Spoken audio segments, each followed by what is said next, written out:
This is Euronews Now. It's Thursday, the 21st of April. It's good to have you with us. These are your top stories. Russian President Vladimir Putin has told his troops not to storm Ukraine's last stronghold in Mariupol. Instead, he's ordered a blockade to make sure, in his words, that not even a fly comes through. French President Emmanuel Macron and his far-right competitor Marine Le Pen make their biggest push yet to sway undecided voters in a televised debate. And Israel's Air Force and Palestinian militants have traded fire across the Gaza Strip as violence escalates at the Holy Alaska Mosque site in Jerusalem.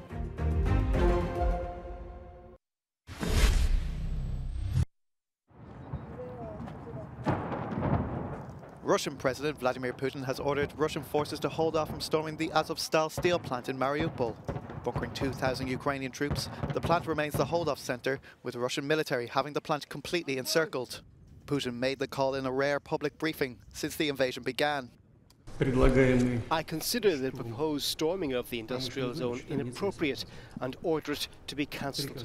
This is the case when we must always think, but in this case, all the more about preserving the life and health of our soldiers and officers. There is no need to climb into these catacombs and climb underground through these industrial facilities.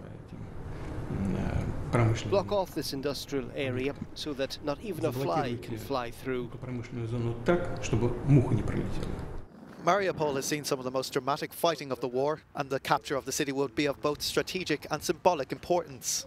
4 buses from Mariupol have reportedly made it to Kyiv meanwhile, with Ukrainian Prime Minister Irina Vereshchuk making more exhausted calls to stop stalling evacuations.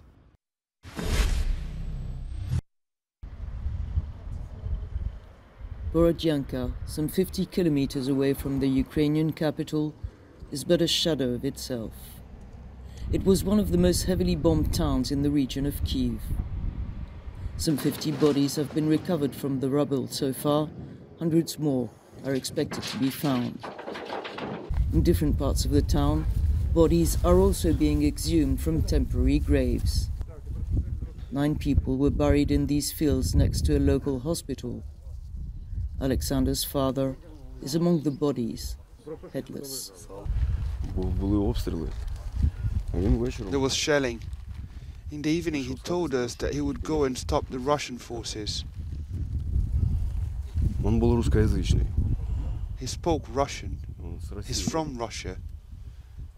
And he went to stop the column.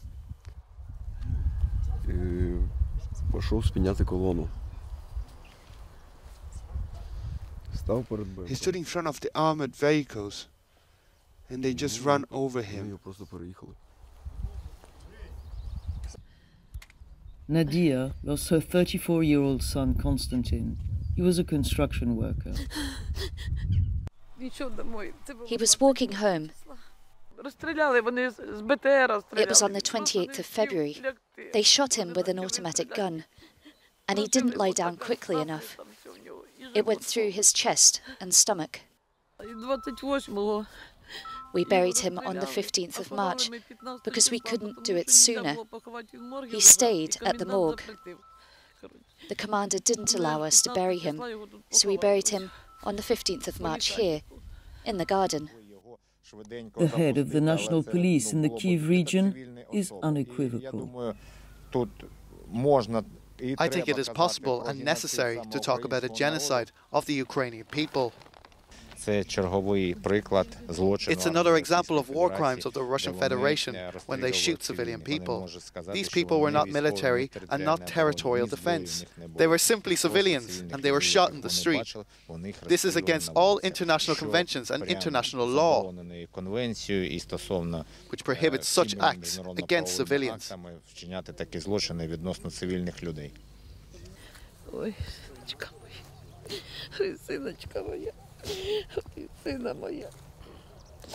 Сина моя, прости мене, сина.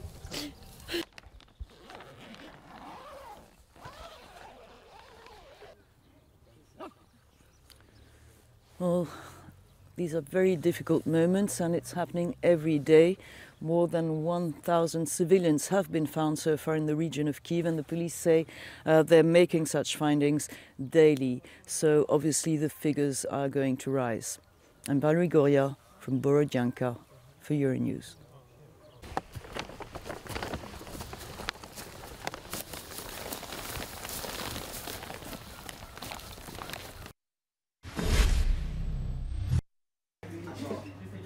The much-anticipated face-off between far-right candidate Marine Le Pen and French President Emmanuel Macron quickly delivered what French voters had been expecting.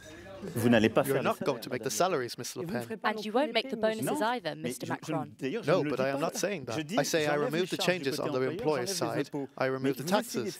But you're trying to make the people believe that you are going to increase the salaries by 10%. I just say no, that's not true. Marine Le Pen and Emmanuel Macron clashed on virtually every topic proposed in the last debate ahead of the second round of the presidential vote on Sunday. A testimony of their profoundly different visions for France and beyond. Europe is not all or nothing. It is not we take everything and say nothing, or we take nothing. I want to stay in the European Union. I want to change it profoundly to effectively bring about a European alliance of nations.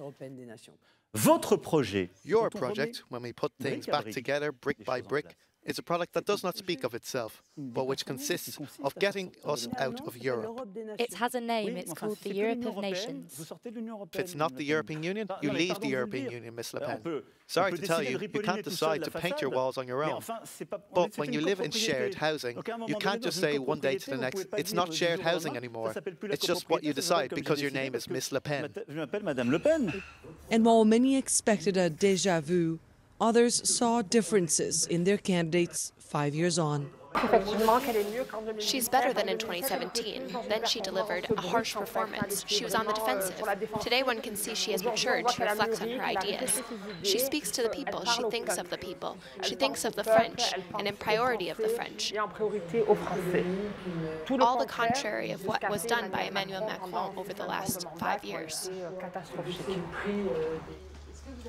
Purchasing power is currently the #1 concern of French voters who, according to volunteers, are struggling despite positive indicators, which could explain the subdued levels of interest in this race for president. People who live in precarious situations think above all of what they will eat, what they have at home, their purchasing power for tomorrow.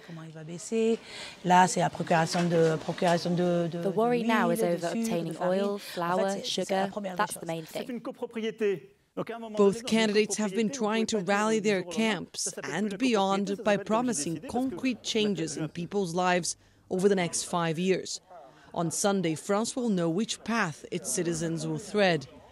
But many here remain skeptical over who will be responsible for footing the bill of those changes. There's a phrase in Provençal that says quelqu'un pagera, which means who will pay. Ms. Le Pen will propose something and we will have to go to the cashier. So in any case, quelqu'un pagera, someone will pay. Who? Us. Annelise Borges in Marseille, southern France, for Euronews. Israeli forces have responded to Palestinian militants firing volleys of rockets from Gaza towards Israel with airstrikes. It's the biggest escalation since last year's 11-day war. Far-right Israeli lawmaker Itamar Ben-Gvir also took part in a march in Jerusalem. This is despite Prime Minister Naftali Bennett barring him from entering Muslim areas of Jerusalem's Old City and holding a rally as the Prime Minister tried to stem further violence. Police in Jerusalem blocked roads in an attempt to prevent the march by ultra-nationalist Israelis. After some pushing and shoving, the marchers rallied near barricades they were put in place, waving flags, singing and chanting. A similar event nearly a year ago triggered an Israeli-Gaza war. Wednesday's confrontation is the 5th this month. Far-right Israeli groups had announced plans to storm the Al-Aqsa in large numbers to mark Passover festivities this week.